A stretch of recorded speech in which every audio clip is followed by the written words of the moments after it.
Outrageous, reckless, unacceptable. The words Minneapolis leaders are using tonight after two shootings hours apart left 4 people dead. Those shootings happening just blocks from each other on the city's south side. The first taking place around midnight near the intersection of 25th Street East and Bloomington Avenue.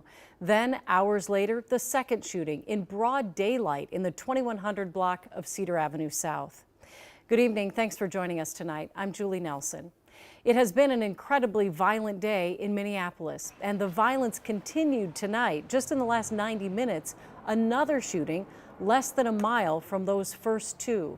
Right now, there's a large police presence in the 3000 block of 15th Avenue South. There are shell casings on the ground. We do have calls into police to get more information.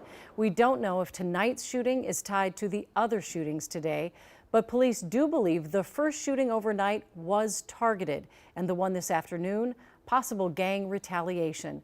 It all unfolded in the Native community, and as tragic as it is, it could have been much, much worse. We continue our team coverage tonight. Raya Katene spoke with community members and someone who witnessed the aftermath, but we begin with Joe McCoy and the investigation. Joe?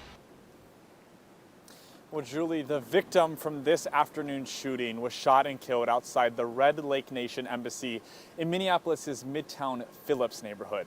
And KARE 11 has confirmed that a security guard at the embassy received a call just minutes prior to that shooting this afternoon and was told that some retaliatory violence was about to occur.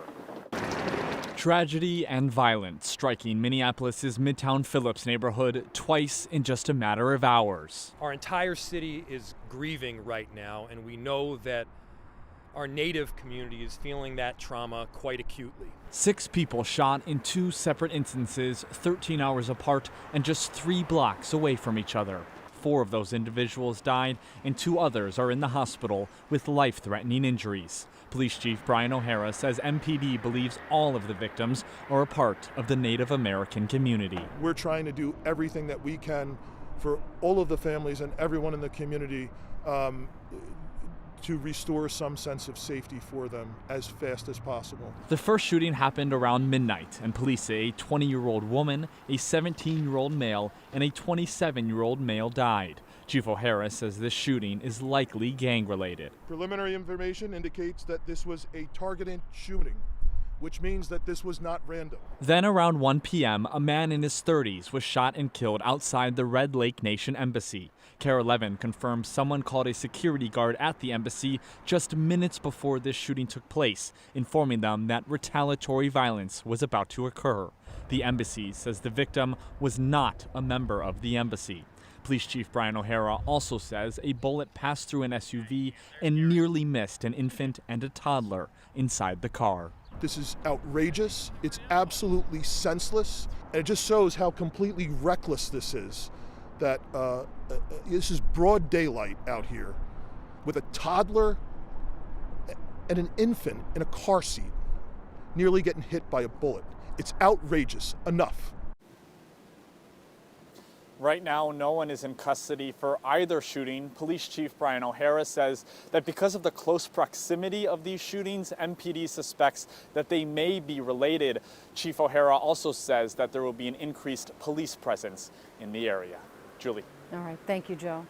Well, the violence shaking the neighborhood, especially the local Native community, as Joe mentioned. Raya Katene heard from leaders and a witness and continues our team coverage tonight. Raya? Yeah, I spoke to several people shortly after we learned about what happened this afternoon, and they all tell me violence like this is a symptom of generational trauma and neglect the Native community has endured for many years. In a South Minneapolis neighborhood with deep Native American roots. Just unbelievable what we're going through. Heavy hearts are carrying immeasurable pain. All I know is that my people are dying and it's gotta stop.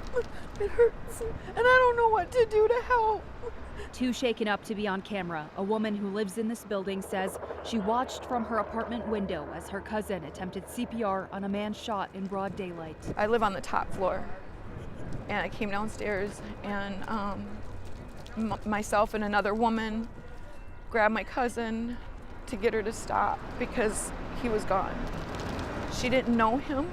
She was just trying to save his life, and she's not okay.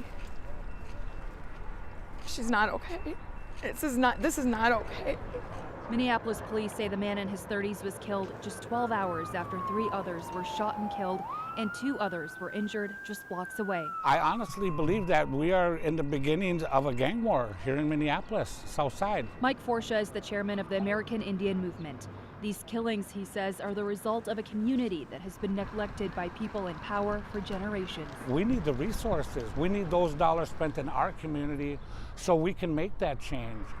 But we're just getting the crumbs. If you are not at the table, helping to advise policy, helping to make decisions, hearing it from the bottom up, that you're on the menu. And unfortunately, what we saw today is what it means to be on the menu. Joe is a part of the Many Shields Warrior Society, It's better than not trying at all. a group of Native men dedicated to protecting their neighborhoods by patrolling them and helping in any way they're needed. Play a more active role in whether it be your own kids' lives or just that neighborhood kid who never really has anybody looking out for him. Looking out for one another as the neighborhood in grief copes with so much pain. My heart hurts for our people. Tomorrow is the beginning of American Indian Month, and there was a big parade and a celebration planned to kick off the festivities, but that has been canceled. Instead, there will now be a community prayer at Cedar Field at 10 o'clock tomorrow morning, Julie. Certainly don't blame them for being worried. The one woman didn't want to show her face. That young man wanted to cover his because obviously no one's been arrested and it seems to be ongoing. I mean, there is a real danger out there right now, and that's what I heard from everybody that I spoke to. All right. Thank you so much, Raya. Well, as we learn more about these shootings, we will bring you the latest. You can stick with us on air on KARE11.com and on social media. Well, as we mentioned tonight, MPD is also investigating a shooting just a couple miles southwest of those deadly scenes. Neighbors describe a gunfight in the South Uptown area off Harriet Avenue. They say one of the men who was hit got driven away in a car. The forensics team noting blood on the sidewalk and more than a dozen casings after some of those bullets hit several parked cars. Police are not confirming whether this shooting is related to the others.